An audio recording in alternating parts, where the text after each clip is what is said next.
In 2013, Evan Spiegel sat across from Mark Zuckerberg, staring at an offer that could change his life forever: $3 billion in cash. For a 23-year-old Stanford dropout, this was an unfathomable amount of money. The deal was simple: sell Snapchat to Facebook and walk away as one of the youngest billionaires in history. But Spiegel hesitated. Snapchat wasn't just another social media app, it was a revolution. Ephemeral messaging, disappearing stories, a new kind of digital interaction that had the potential to reshape the internet. Zuckerberg saw it too, and he wanted it, desperately. When Spiegel said no, he had no idea what he had just unleashed. Zuckerberg wasn't used to rejection. He had built Facebook into an empire by acquiring or eliminating anything that threatened it. If he couldn't buy Snapchat, he would crush it. What followed was a brutal, relentless corporate war, one that would expose the ruthless side of Silicon Valley's biggest titan. Facebook didn't just compete with Snapchat, it stalked it, copied it, sabotaged it, and nearly destroyed it. This is the story of how Mark Zuckerberg didn't just fight Snapchat, he waged war on it. Not with innovation, but with cold, calculated corporate warfare. Snapchat wasn't just another social media app, it was a revolution. Launched in 2011 by Evan Spiegel, Bobby Murphy, and Reggie Brown, it introduced a groundbreaking concept: disappearing messages. Unlike Facebook's permanent posts, Snapchat thrived on ephemerality, making conversations feel private, spontaneous, and real. It wasn't just about messaging, it was about reinventing how people shared their lives. With its innovative features, vanishing snaps, playful filters, and stories that disappeared after 24 hours, Snapchat resonated deeply with teenagers and young adults. By 2013, it had amassed over 100 million daily active users, drawing the coveted youth demographic that Facebook was struggling to hold on to. Investors weren't just excited, they were convinced Snapchat was the future. Then, out of nowhere, Zuckerberg called. In 2013, Mark Zuckerberg arranged a private meeting with Evan Spiegel. His offer: $3 billion in cash, a life-changing sum for any entrepreneur. But Zuckerberg wasn't just investing in Snapchat, he was trying to eliminate a growing threat. Facebook had already seen younger users drifting away, and Snapchat's explosive growth only accelerated the trend. To Zuckerberg, acquiring Snapchat was about securing Facebook's future dominance. To everyone's surprise, Spiegel said no. He believed Snapchat's potential was far greater than a $3 billion payout. His vision was clear. Snapchat wasn't just a social media platform, it was the foundation for a new era of digital communication. He refused to sell out, convinced that with time Snapchat could rival even the biggest tech giants. Facebook had an unspoken rule: if you can't buy them, bury them. Spiegel's rejection wasn't the end, it was just the beginning of an all-out war.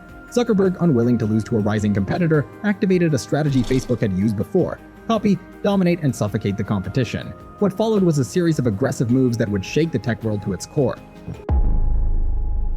Spiegel's rejection wasn't just a setback for Facebook, it was a declaration of war. Mark Zuckerberg, known for his relentless approach to competition, wasn't about to let Snapchat thrive unchallenged. If he couldn't buy Snapchat, he would build his own version of it, or better yet, multiple versions, until Snapchat was no longer a threat.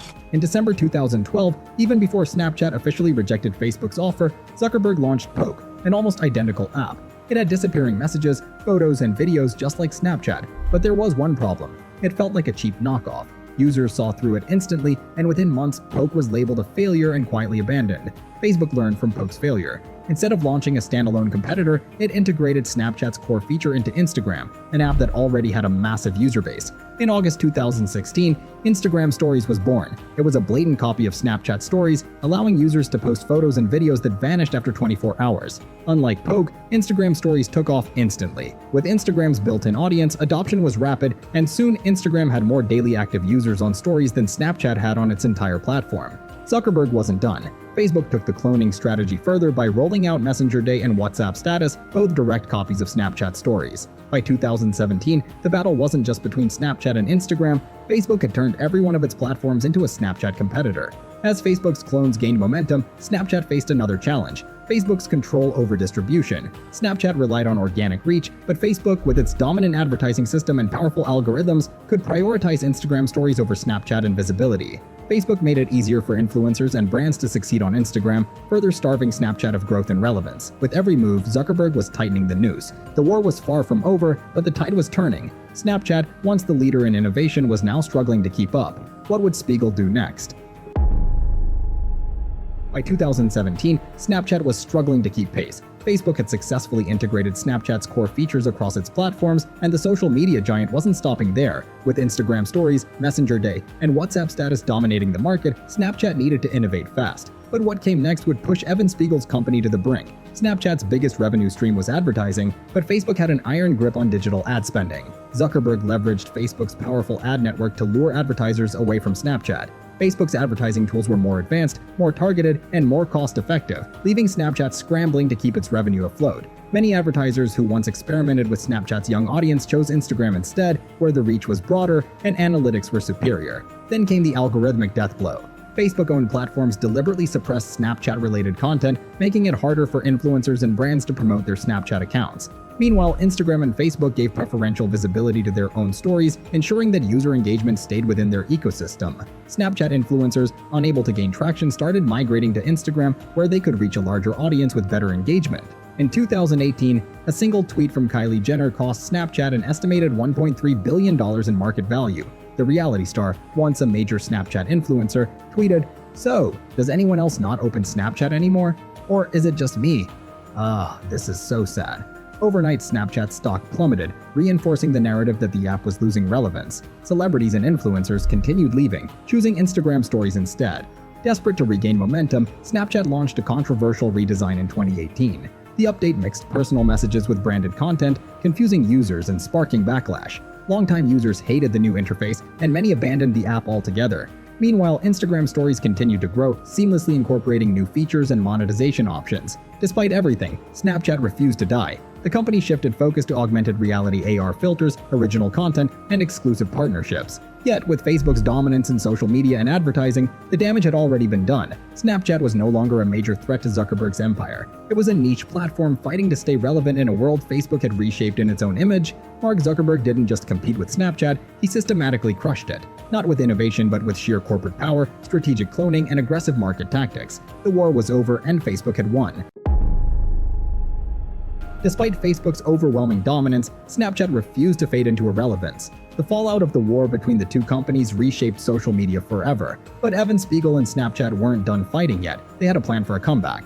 After suffering years of declining growth, Snapchat pivoted. Instead of trying to beat Facebook at its own game, Spiegel focused on what made Snapchat unique: augmented reality, AR, ephemeral messaging, and a focus on real-life connections rather than curated social media personas.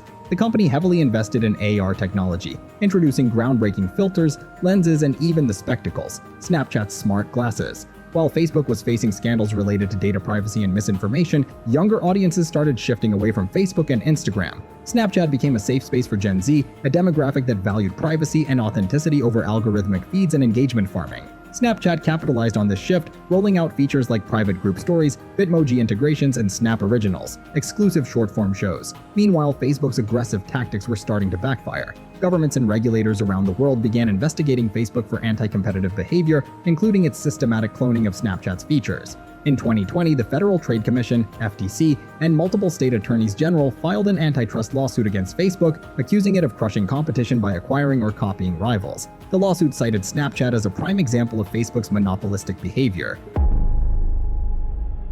The war between Meta and Snapchat didn't end with a knockout. It evolved into a relentless battle for survival. A decade after Zuckerberg's failed takeover, the rivalry has become a high-stakes clash of ambition, innovation, and pure corporate grit. Meta, once Facebook, is now a colossal empire. With an astronomical $164.5 billion in annual revenue, Zuckerberg's machine is stronger than ever. Instagram, WhatsApp, Facebook, each one a battlefield where Snapchat's ideas were repurposed, enhanced, and monetized at an industrial scale. But Zuckerberg isn't satisfied. He's chasing something bigger: the metaverse, an all-consuming digital universe where Meta controls everything. Billions are poured into AI, augmented reality, and VR, ensuring that Meta doesn't just dominate social media, it becomes the internet. Snap Inc. should have been dead. It should have been buried under the weight of Meta's endless resources. But somehow, it's still standing. What do you think? Was Zuckerberg's strategy fair game, or did he cross the line? Let us know in the comments. Mark Zuckerberg's aggressive tactics changed the social media industry forever. But this isn't the only story of a ruthless business takeover. What if I told you that McDonald's wasn't actually founded by Ray Kroc? Discover how one man took over an empire and erased its real founders from history. Click here to watch The Man Who Stole McDonald's now.